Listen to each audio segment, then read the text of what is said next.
All right, this is my post-fight reaction to Bryce Mitchell versus Tyler Diamond, the fight during the TUF finale. This fight was an incredibly close match, but it was incredibly entertaining. It was a really, really entertaining match. I watched TUF this season because it was featherweights and the lightweights. You know somebody good is going to come out of that out of those two divisions, and I think the featherweight out of that division, we got two good ones. We've gotten two good people. It's not Tyler Diamond. I understand why he was the first round pick because he was a Division I wrestler, but the one is Bryce Mitchell. He really gives it. He gave it on the show, and he continued to give it. He's an absolute individual, and his fighting style is aggressive. His fighting style is aggressive, and he does practice mixed martial arts. He'll take it to the ground. He'll strike you with the hands. He'll strike you with the feet. I would love to see more with his hands, with his boxing, with his Muay Thai clinch, just a little bit more Muay Thai work, but he's got so much in his toolbox right now.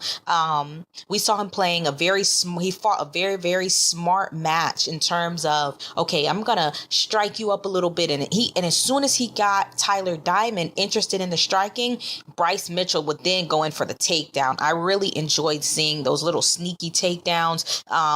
Now Diamond is no slouch on the ground. So Thug Nasty had to really make sure that he was slick with his takedowns, and then that he tried to keep the position, which was tough. He wasn't able to do it all the time. It wasn't until he finally got that triangle in that he really had a dominant position, because most of the time it was just reversals and changing position and a lot of scrambles. Lots of scrambles, but it was such an entertaining match. I'm sure that it's a controversial decision.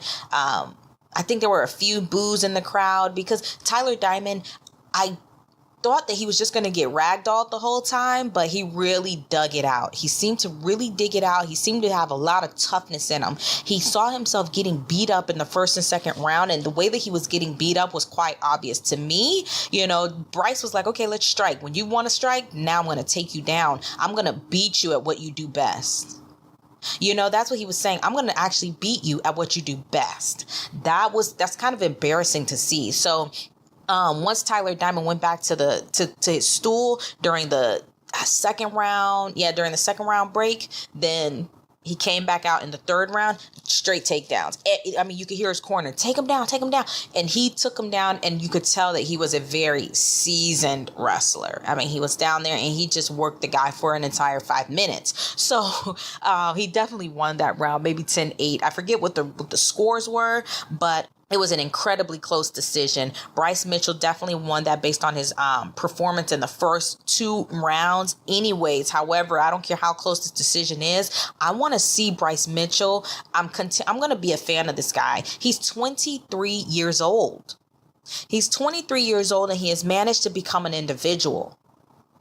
He managed to have an aggressive fighting style already. I expect to see him in the octagon quite a bit. I expect to see him another 2 times this year and quite a bit during 2019. So please like, comment, subscribe. Let me know what you thought about the fight.